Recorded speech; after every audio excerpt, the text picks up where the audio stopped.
tardes, bienvenidos los que llegan ahora a esta última mesa del día. Lo que estamos presentando es un programa que forma parte de un convenio entre la Fundación Fritz Sever y Flaxo, mediante la cual promovemos políticas locales de juventud. Durante el día estuvimos trabajando con distintos responsables de políticas de juventud en una representación bastante amplia de distintos municipios de distintas provincias. La verdad es un gusto, algunos de ellos están acá, como Mar del Plata, Villa María, Villa Carlos Paz. La verdad que es un gusto y también es un gusto contar con esta última mesa. Lamentablemente, comentábamos antes, por un tema personal, Sergio Ballardini no pudo venir. La verdad que es una pena porque estas mesas son del mayor gusto de Sergio. No es la primera vez que la hacemos, no es la primera vez que nos acompaña Alejandro en estos emprendimientos. Sí, 95, ¿no? No sé si recordás yo tengo una memorable que vino también Dante Ullo. Sí. No te lo sabía. Como que ahí ya teníamos también políticas de los 70, ¿no? Bueno, la verdad que para nosotros es muy agradable. Nosotros tenemos acá desde Flaxo y hemos compartido siempre con Sergio del programa Juventud una voluntad por colaborar en la nueva política nacional de juventud.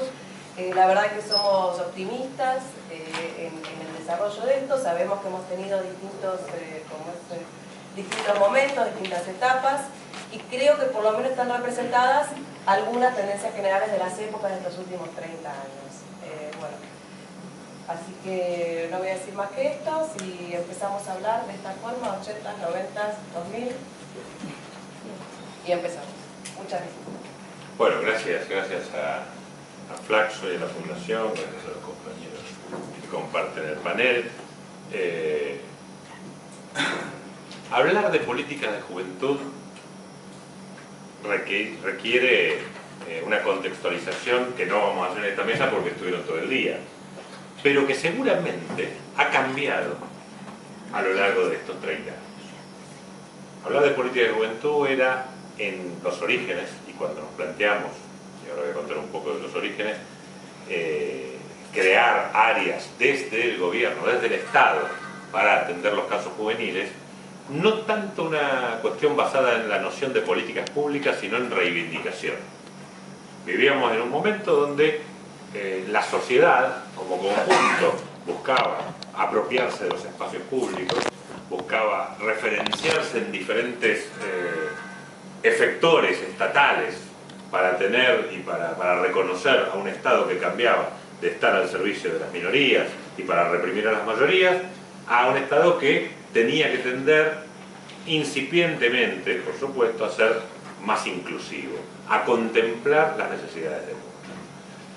Tenemos que recordar que las primeras políticas, luego condicionadas hasta casi su fracaso por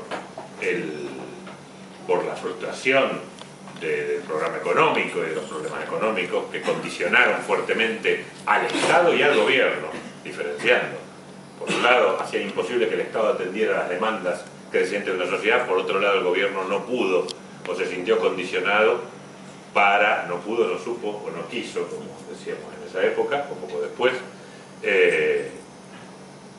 reunir y concentrar poder para poder doblegar los obstáculos que enfrentaban.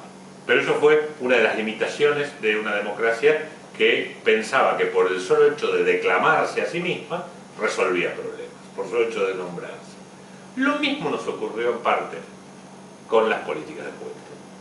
Había una fuerte militancia juvenil, había una poderosa militancia juvenil, no tan fuerte, ni tan comprometida, ni tan clara, ni tan recortada ideológicamente como 10 años antes, y la que había sido la víctima más fuerte sectorialmente, transversalmente de la represión de la dictadura, pero había que buscar una manera, con las limitantes ideológicas del gobierno radical de aquel entonces, del que fui parte, por supuesto, de conectar con los jóvenes, tratar de encauzar de alguna manera algunas políticas dedicadas a ellos y poder convertir lo que era una energía popular, movilizada, en acción pública. Era muy difícil, y al menos el gobierno, la gestión de la que yo participé, que fue toda la gestión de Alfonsín, fracasó en ello. Arrancamos por ahí. Pero esa fue la intención. No era desarrollar un conjunto de políticas públicas para resolver ciertos problemas, porque ni claro teníamos los problemas que había. No había poder político detrás de la decisión. Ahora les voy a contar cómo se adoptó. No fue una decisión de las juventudes políticas. Las juventudes políticas acompañaron algunas cosas previas y poco a las políticas públicas de juventud. Eran mucho más fuertes las juventudes políticas en la calle que la Subsecretaría de la Juventud del Estado. No había una decisión política de la Juventud Radical, que en ese momento era muy fuerte, o de su principal organización política que trascendía a lo juvenil, que era la Junta Coordinadora Nacional. Era una agrupación poderosa, manejaba ministerios, manejaba canales de televisión, manejaba empresas públicas, no iba a manejar la Subsecretaría de Juventud. Eso se dejó de lado. Y eso condicionó casi hasta esterilizar la puesta en funciones de un conjunto de políticas que no llegaron a ser. Esta es la introducción para lo que luego le dejaré a Fernando, que empezaron a darle más forma y había una mayor correspondencia entre poder político, militancia territorial y militancia juvenil con administración juvenil de juventud. Las políticas de juventud en los 80 comenzaron tarde y mal. En el 84 nada se hizo, en el 83, bueno, había militancia, pero se tomó el gobierno. En el primer diseño del gabinete ministerial y del dibujo del organigrama ministerial no hubo ninguna instancia dedicada ni directa ni indirectamente a la juventud. En el 84 surge un problema. Hay partidos políticos que cuando surgen situaciones ven oportunidades y otros partidos políticos que ven problemas. En aquel momento surgió un problema. En el 85 iba a ser el Año Internacional de la Juventud. Había que colocar las Naciones Unidas exigían que hubiera un comité multisectorial que se repitió en 130 países del mundo para el año preparatorio para el Año de la Juventud. Había que crear ese comité y había que ponerlo en algún lado. Yo me incorporé ahí, no sé a quién se le ocurrió, me imagino, pero no sé a quién se le ocurrió colocarlo en algún sitio, y se decidió crear un comité, ¿cómo se llamaba? Comité Nacional y Multisectorial de la Juventud, preparatorio para el Año Internacional de la Juventud. Ya en el nombre era una cosa, Comité Nacional y Multisectorial para el Año Internacional de la Juventud. Interesante la propuesta, desde las juventudes agrarias y las cooperativas agrarias, que tenían mucha fuerza territorial, que esas sí tenían mucha fuerza territorial, hasta el movimiento de las juventudes políticas, pasando por las organizaciones estudiantiles, y pasando por delegados de diferentes instancias gubernamentales que podían tener algo que ver con la juventud. Tal vez la más notoria del Ministerio de Educación, que mandaron a Catalina Nosiglia, que hoy es la secretaria académica de la Universidad de Buenos Aires, que en ese momento era asesora del secretario de Educación, y que tenía algo que ver. La UBA participaba, algunas universidades, y después una serie de organizaciones sociales, los Boy Scouts, eran dos organizaciones, la Unión Scout Católico Argentino y INSA, Instituto Nacional de Scoutismo Argentino, una serie de organizaciones interesantes en lo social, devaluado en lo político. La política estaba pasada por otro lado, por lo tanto iban segundas líneas de las juventudes políticas, empezando por cuartas líneas de la juventud radical a ese Comité Nacional Multisectorial. Pero era nacional. Por lo tanto, muchas provincias, o al principio pocas, pero fueron incorporando, fueron sí creando instancias de juventud con mayor poder político que la nacional, porque ahí no había. Me acuerdo de Chingolo Barrio Nuevo, que después fue diputado de La Rioja, un tipo que había estado preso, había estado secuestrado, luchador, de La Rioja. Catamarca también tenía política de juventud. Era un dibujo interesante, podía haber sido un dibujo interesante y tuvo algunas cosas interesantes, pero por supuesto que en un gobierno incipiente había que evitar un problema. Había que evitar una interna de la Juventud Radical. Por lo tanto, se decidió poner ese Comité Nacional de Juventud en la órbita de la Secretaría de Desarrollo Humano y Familia. La órbita que dirigía en un democristiano, Enrique de Bedia, disidente demócrata cristiano, gran tipo, buena persona, pues había sido diputado en el 73, pero una persona que no estaba vinculada con el poder. Yo estuve muchos años, trabajé con de Bedia, y lo debe haber visto Alfonsín 7 veces, en 5 años, 4 o 5 años, 5 años. No tenía acceso. Y los demás, para los demás ministros, o para los ministros, era un área de la democracia cristiana. El Comité Nacional y Multisectorial de la Juventud tenía un coordinador, gran amigo, sigue siendo un gran amigo, Ángel Bruno, gran militante de los derechos humanos, progresista, pero limitado por esa posición. Desarrollo humano y familia, una cosa medio católica, no se entendía bien su concepción, era católico progresista, pero en ese orden. Entonces el orden condiciona, el sustantivo era católico, el calificativo era progresista. Entonces no tenía más peso que el que voluntariamente cada uno de los que participábamos de ese comité le queríamos dar.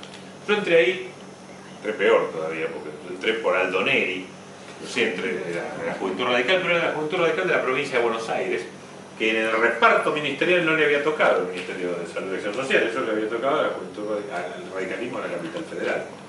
Entonces era un doble extranjero, estaba en un área demócrata cristiana, y en la interna radical estaba en el ministerio equivocado. Bueno, así fuimos haciendo algunas actividades. Lo más destacable del año 85 fue un congreso en Córdoba, ¿te acordás? El Congreso Nacional y Multisectorial de la Juventud, 1500 jóvenes, ahí sí fueron los cuadros más importantes de todas las organizaciones políticas. Hubo una fuerte militancia y hasta una fuerte tensión. En 1985, juicio de las juntas, la tensión más fuerte se dio 20 comisiones, desde políticas de inserción laboral de los jóvenes hasta derechos humanos, la discusión más fuerte, por supuesto, en la política de derechos humanos. Ahí sí, por primera vez, yo tuve como una esperanza que pronto, yo no me di cuenta ahora, mirándolo retrospectivamente, me di cuenta que se diluyó pronto, pero como que esto arrancaba porque todas las fuerzas políticas habían participado, mucha gente, y porque se había dado una discusión central, que dividía a los jóvenes, a la sociedad, como era la política de derechos humanos, en esa instancia. Recuerdo hasta las 4 de la mañana, una fortísima discusión entre Daniel Bravo y los exponentes de la juventud peronista sobre una posición, por supuesto, la juventud peronista mucho más crítica con la política de derechos humanos, mucho más exigente, y nosotros más radicales, ¿no? Defender al gobierno y como que el expediente judicial era suficiente para cambiar la realidad, por lo menos para saber, conocer la realidad. Pero eso duró lo que duró el Congreso.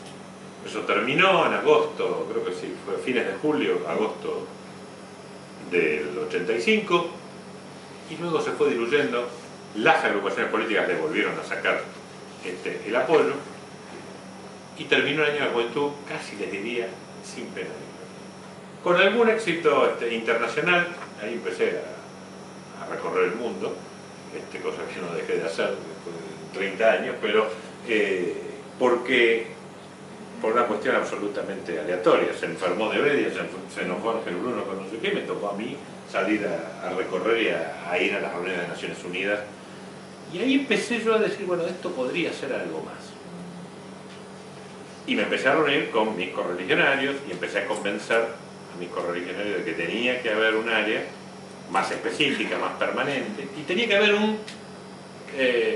un conjunto de medidas de gobierno que se dirigieran a la juventud. La juventud, hasta ese momento, y a pesar de todo lo del año de la juventud, no era ni sujeto de las políticas, porque en realidad, tanto la juventud peronista como la juventud radical confrontaban con sus propios mayores el espacio de la política, no de las políticas de los jóvenes. La Juventud Radical pretendía, y en ese momento Carlos Raimundi era el presidente de la Juventud Radical, Carlos Raimundi confrontaba contra la política de derechos humanos del gobierno, no se conformaba con la política de juventud. No está mal, pero dejaron todos vacío ese espacio de reflexión. Por lo tanto, pasó el año 86, casi sin pena ni gloria, y en febrero del 2007, después de mucho caminar y caminar, del 87, perdón, después de mucho caminar y caminar por algunos pasillos, surgió un catalizador. Teníamos intenciones, teníamos intereses, empezábamos a tener cierta interlocución en el resto del gobierno, pero necesitábamos un catalizador. ¿Cuál fue el catalizador? Una situación muy similar de confrontación intraministerial y política sobre las políticas de género y la política de mujer. Había que crear un área de mujer en el gobierno nacional, por eso se creó la juventud, no al revés. Había que crearla y había que dirimir dónde se ubicaba. Y el gobierno aplicó la misma teoría. Estaba en ese momento Mabel Bianco, que era secretaria de Salud, que tenía un programa Mujer, Salud y Desarrollo, brillante programa, mucho mejor que todos los que se hicieron desde otros lados, pero era radical de un sector histórico, no tenía esta relación con el resto del radicalismo, y bueno, entonces se hizo lo mismo. Se le dio a Desarrollo Humano y Familia las políticas de mujer. Con mucho más apoyo que lo que teníamos de juventud, porque fue una demócrata cristiana a dirigir, la directora, la subsecretaria de la mujer, pero bueno, nos llamaron a una joven colaboradora del área, que si bien venía del radicalismo, colaboradora del área de la mujer, que ya funcionaba en la secretaría, y a mí, y nos dijeron, preparen una estructura. Que Alfonsín va a firmar un decreto y va a crear sendas subsecretarías. Nos dijeron una estructura, nos dijeron cuántos cargos teníamos, por supuesto Juventud tenía menos cargos que la otra. Esta chica que trabajaba conmigo era una gran profesional, pero sabía que no encajaba del todo en esa estructura. Creamos también un área para ella, yo me creé una para mí.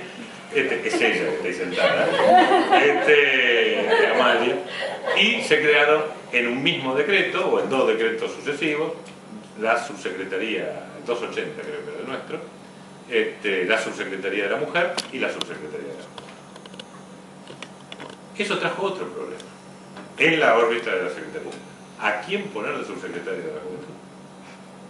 Y se tomó, como después uno ve que pasa mucho en los gobiernos, la misma solución ceremonial. No podía ser un demócrata cristiano, ya se le había dado, pero entonces se eligió a un radical ignoto de apellido ilustre, muy buen tipo, gran amigo, después, pero que era el hijo de Juan Carlos Pugliese, Victorino Pugliese.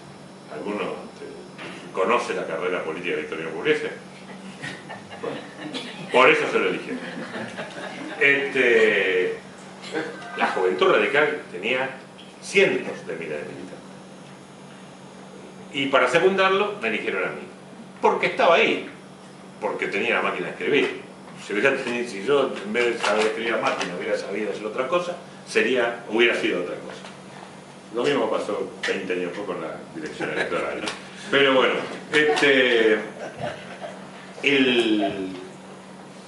la decisión de crearla fue, y acá está lo que yo quiero transmitir, fue un conjunto de circunstancias desafortunadas. No teníamos un objeto de política, y entonces diseñamos un instrumento para abordarla. Una vez que teníamos la Subsecretaría de Juventud con dos direcciones, una de promoción y participación, pusimos un contador ahí, por supuesto que ni era ni joven, ni nada, ni había sido militante, y la otra de estudios y proyectos, que yo no sabía, no era ni investigador, ni sabía nada, pero bueno, era ocupar espacio. Comenzamos a tratar de hacer gestión. Yo no recuerdo, en los 2 años nada más escasos que duró la Subsecretaría de Juventud de la Nación, una sola cosa recordable de esa gestión. No recuerdo. salvo un intento, que es bueno y que Sergio siempre lo cita, pero fue un intento que logró, que fue tan exitoso. Voy a citar algo que ustedes puedan recordar por una cuestión generacional, aunque tampoco. En el 2001, ¿se acordaron del Corralito? Habrán escuchado hablar del Corralito. 2 meses antes del Corralito, el Congreso de la Nación votó una cosa que se llamaba Ley de Intangibilidad de los Depósitos Bancarios, que aseguraba que cuando uno tenía plata en el banco nadie se la podía tocar. 2 meses después vino el Corralito. Bueno, más o menos lo mismo le pasó a las políticas de juventud. En el año 88 creamos por decreto una comisión interministerial de juventud que obligaba a todos los ministerios a designar un delegado de esa comisión, la coordinaba la subsecretaría de juventud y que iba a empezar a crear un corpus de políticas especialmente orientadas a la juventud. Han visto las memorias impresas de esa comisión, nunca se pudo reunir, nadie se la tomó en serio. Yo no sé si se publicó en el boletín oficial, sé que el decreto le firmó porque yo lo vi, pero nunca. Quisimos reeditar, miren, además teníamos cierta mala suerte, quisimos reeditar el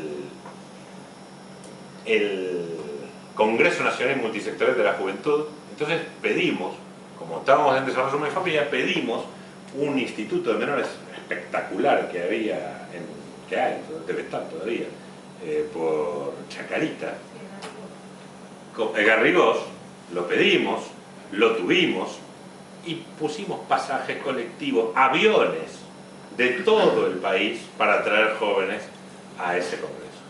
Levantamiento militar. Ese día.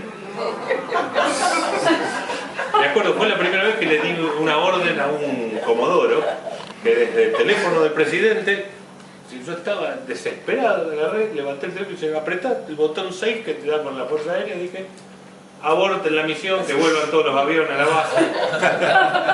Una vez que habíamos convencido, teníamos una cosa, era una demostración de que antes de irnos íbamos a hacer algo. Los militares nos arruinaron. Eso que no hubiera servido para mucho, pero que hubiera sido algo. Éramos 15 cuidando por si llegaba alguien y teníamos a Patricia Sosa, terminamos tomando mate con Patricia Sosa porque en medio del recital tomamos unos mates. Pero está en su mejor momento. Eso. Por supuesto. Y no con el marido.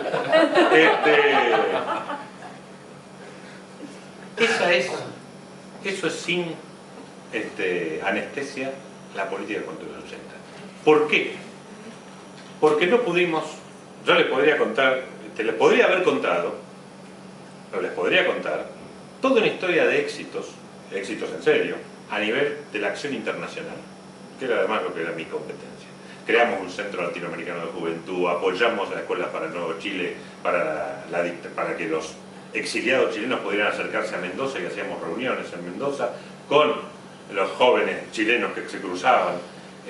Hacíamos a nivel internacional muchas cosas, pero eso no era para los jóvenes, eso era política pura, lo podíamos haber hecho de ahí o de la Secretaría de Agricultura.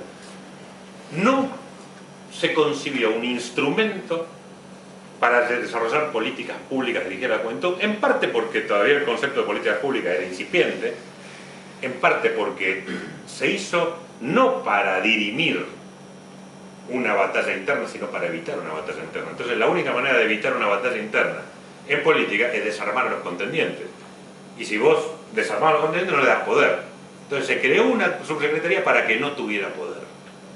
Se creó una subsecretaría con personas, inclusive yo, que era un militante, después fui militante más destacado de la Juventud Radical y después fui candidato territorial, con gente que no tenía territorio, que no tenía poder, que no podía disputarle el poder a la Juventud Radical, a las estructuras del poder, y que no molestaba mucho al movimiento de juventud política.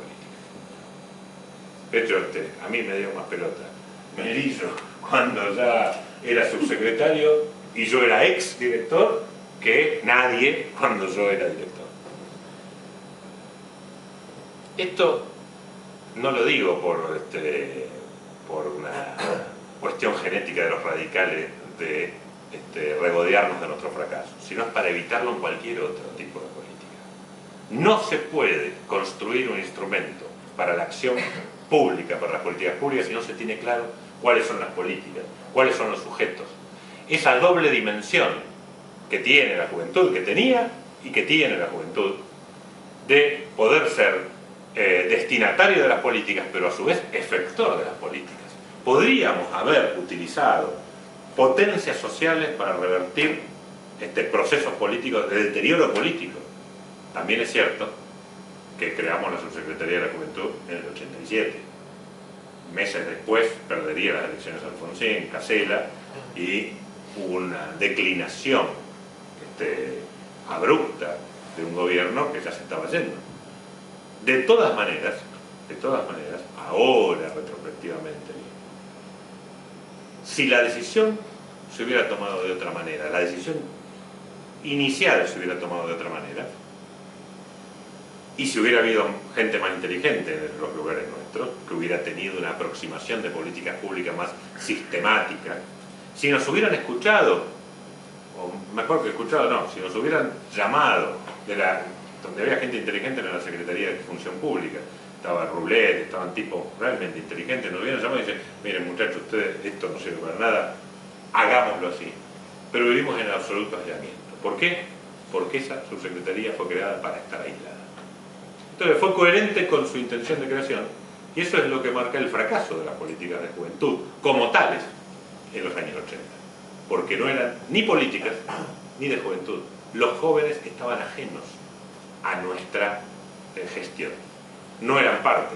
Yo tenía 20 años, 23, pero no era por ser joven que estaba ahí, era porque estaba. Y Victorino tenía 37, había ministro, el ministro de Economía tenía la misma edad que el subsecretario de Juventud. El poder de los jóvenes radicales estaba en otro lado y quería estar alejado de la subsecretaría de Juventud. Eso es una de las razones por las cuales genéticamente, después esto se reencaminó, pero ustedes piensen, es un sector, es un área del Estado que cambió en 30 años 12 veces de nombre, 5 o 6 veces de dependencia, que no tiene un corpus, un doctrinario, que puede decir, bueno, a ver, vamos a hacer un seguimiento. El seguimiento es lo que podemos contar. Yo no me acuerdo haber dejado ni un papel. Pero porque no había, no porque nos lo llevasen. Fue una experiencia frustrante porque no podía ser de otra manera. Y también por una forma de hacer política. Termino esta parte y luego voy a dar 2 datos de la actualidad. Para que vean la ocasión perdida, ¿no? de ese intento frustrado. Hay 2 formas de resolver las disputas del poder. Cuando uno está en el gobierno, siempre tiene que manejarse con el poder y ejerce poder. Y busca poder. Y los que dependen de uno buscan poder. Siempre hay, por lo menos 2 que pretenden el poder. Un buen gobernante consagra a uno que ganó y al otro que perdió le dice, perdiste. Allá, dedicate a la caña de azúcar, a la juventud nomás. El gobierno que yo integré, el gobierno de Alfonsín, a quien admiro y a quien quiero y extraño como a mi padre, nunca se animó a hacer eso. Nunca se animó a decir, bueno muchachos, esto es de ellos y ellos lo van a gestionar. Hay un ejemplo, ahora no es una cuestión irrecuperable. En Capital Federal hubo una experiencia, unos meses después de crear la Subsecretaría de Juventud de la Nación, se crea la Subsecretaría de Juventud de la Capital Federal. Y ahí sí, Facundo Suárez Lastra, que era el intendente de la Ciudad de Buenos Aires, no buscó jugar a la neutralidad, se lo dio a un sector. Y ese sector se instaló, peleó, consiguió el lugar, tenía un lugar mucho mejor que el nuestro. Nosotros estamos en el PAMI, ustedes imagínense. En el PAMI, un piso del PAMI, de la obra social de los jubilados, era la sede de la Subsecretaría de la Juventud. Ya eso era, me tendría que haber tirado, el piso 11 del PAMI, me tendría que haber tirado por ahí, pero ahorrado mucha plata al Estado. Él consiguió, ¿te acuerdas? En la Galería Güemes. Claro, si estuve ahí. Por eso, vos fuiste inmediatamente ahí. En la Galería Güemes consiguió un buen lugar, hizo actividades, movilizó y dejó por lo menos un incipiente. ¿Por qué? Porque la política de juventud no es solo fruto de la reflexión sobre los sujetos y los objetivos de la política. También